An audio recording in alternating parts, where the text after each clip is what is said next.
and violations of fundamental rights which are mostly committed by the state forces in Baluchistan.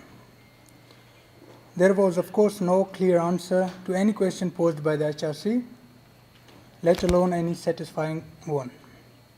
When the delegation was asked about the enforced experiences in Baluchistan, they simply answered that people, quote unquote, just go into the dark. They do not just go into the dark. They are abducted and forcefully disappeared by the Pakistani security forces and intelligence agencies for raising voice for their rights. The rights protected for every human being under the Covenant and other human rights instruments. The very first article of the Covenant states, quote, all peoples have the right of self-determination. By virtue of that right, they freely determine their political status and freely pursue their economic, social, and cultural development, unquote. The Pakistani state is violating this article and the rest of the Covenant in Baluchistan by denying the Baloch people the right to exercise their right to self-determination. Gross human rights violations are being committed by the security forces in order to suppress the Baloch voices for self-determination. When we talk about human rights, we talk about humans and their rights, but the indifference of international community towards Balochistan shows that these two words have long been forgotten when it comes to Balochistan. It seems neither the humans in Balochistan nor their rights matters to anyone in the circles of international power. The world has come a long way, especially as far as human rights are concerned, but we have to admit there is still a lot to be done. The Universal Declaration of Human Rights is undoubtedly a milestone document in the history of human rights, and it is a solid agreement between states to promote and protect rights of all people. Pakistan, despite being a signatory to the declaration and other major human rights instruments, such as the CCPR, has failed to comply with the treaties and commitments to humanity. The security establishment, which has always been the center of power in Pakistan, uses violence to suppress the political demands and democratic struggles of the people for their rights. Gross violations of human rights are committed as a result.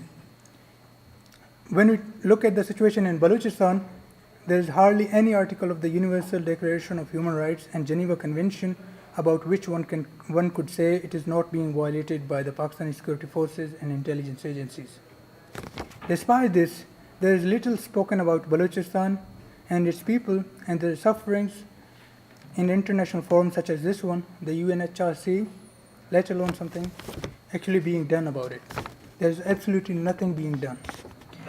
Pakistani army, enjoying full impunity from the world community and massive military and financial aid from countries like the US, is using every means at its disposal to crush the Baloch people and their demands for their rights, the rights which are protected under UN Charter for every human being. Military operations are part of daily routine of the Pakistani forces in Balochistan. Villages are attacked, looted, and burned. The inhabitants are harassed, tortured, abducted, and killed. Enforced disappearances and extrajudicial killings of Baloch political activists, which the Amnesty International and Human Rights Watch called the kill and dump policy, is still widely practiced by the Pakistani law enforcement agencies. 500 political activists and civilians have been abducted by Pakistani forces during military operations and other cases of enforced disappearance from across Balochistan. 200 mutilated dead bodies of enforced disappeared people have turned up only this year. There is a new and very dangerous trend. Pakistani forces have recently started to abduct and forcefully disappear the families, the Baloch women and children. The aim of this new strategy is to compel political and human rights activists to surrender their demand for equality and justice.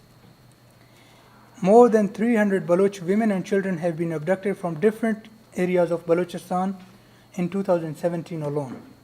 The pattern remains same.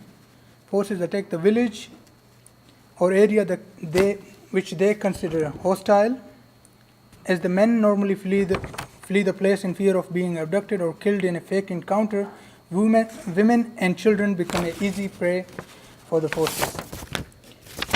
The families of political activists are held hostage in order to force the activists to surrender before the forces. They are then abducted and forcefully disappeared. What happened to them next is very obvious.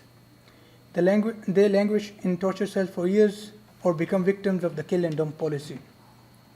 All these crimes against humanity are committed with impunity because of two main reasons: lack of attention from the international community and international human rights organizations and media, and as a result, the inactivity of the international community to take action.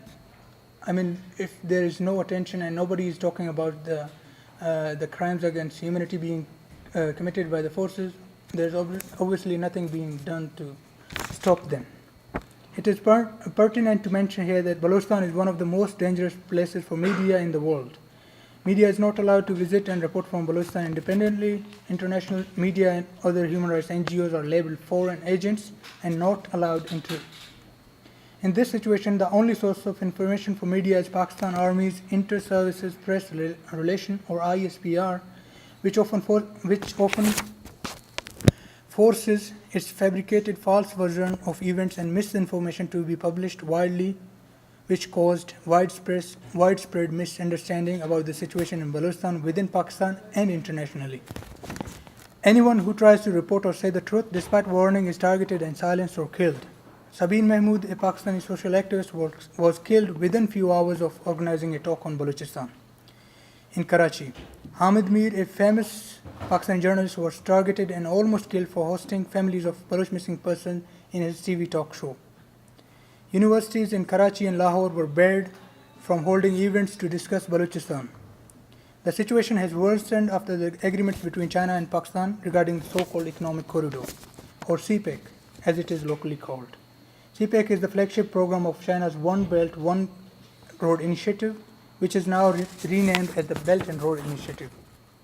Baluchistan is the center of CPEC as most of the road passes through Baluchistan and the main seaport is situated at the strategically located Gwadar town.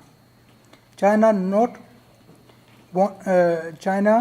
only wants to use the land, sea, port and resources of Baluchistan, but it is also building a huge military base in Gwadar, just besides the Strait of Hormuz, where world's 30% oil supply passes every day. Here the question arises that why the Baloch people oppose CPEC when it is all about infrastructure, roads, development and economic activity. The answer to this question can be found if we look back into the 70 years history of Pakistan. The Baloch people have always been deprived of the national wealth and human rights in the name of development. Natural gas was discovered in Sui town of Dera Bukti in Baluchistan in 1952. The town provides more than 20% of Pakistan's natural gas production, while the local people are still deprived of it and other basic facilities of life. And the gas is being piped to every corner of Pakistan. Same is the case with every type of natural resource discovered in Baluchistan. Oil, gold, copper and other precious minerals are being extracted and taken away from Baluchistan for years while the people live in extreme poverty. According to Pakistan's own estimates, 73% of the people in Baluchistan live below the poverty line. Health situation is almost the same as it was in Stone Age. According to the UNICEF, 16% of the children in Baluchistan are malnourished. 52% are stunted and 39% are underweight. Baluchistan has the highest infant and mother mortality rate. According to the World Food Programme, 63% of the households are food insecure. Education is not any better. Baluchistan has the lowest literacy rate. 1.8 million children are out of schools. 60% of the children who go to school have stopped going because of lack of facilities before completing even basic education. Most of the schools are ghost schools with ghost teachers. Baloch have been intentionally made the poorest owners of the richest land by the Pakistani state. The case of China-Pakistan Economic Corridor is feared to be the final nail in the coffin. The plan is to convert the Baloch people into a minority in their homeland. The unregistered influx of foreigners have already begun. Baloch populace is being forcibly evicted from the areas along the CPEC route. The land in Gwadar is being sold to people from other parts of Pakistan in peanut prices, while the locals suffer and have no drinking water. In spite of all these injustices, if the Baloch people demand for their rights, they are labeled traitors, foreign agents, and killed.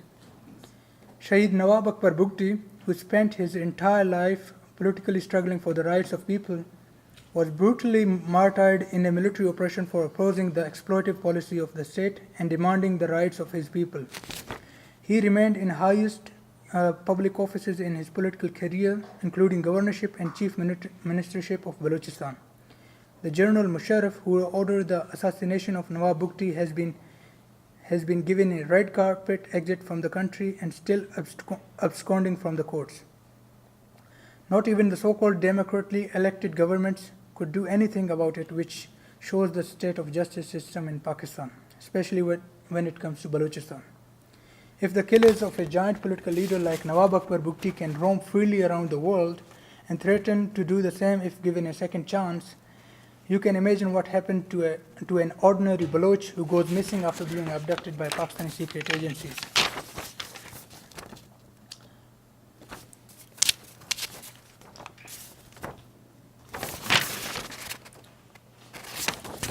The Pakistani state should now realize this. The Baloch have never surrendered their rights and they never will. If the state continues to deny the Baloch their rights and continues its genocidal policies, it will ultimately threaten its own existence because the rule of justice can never last. As Nawab Akbar Bugti once said, quote, "If a state denies people their birthrights, then it should always fear itself in danger." Unquote.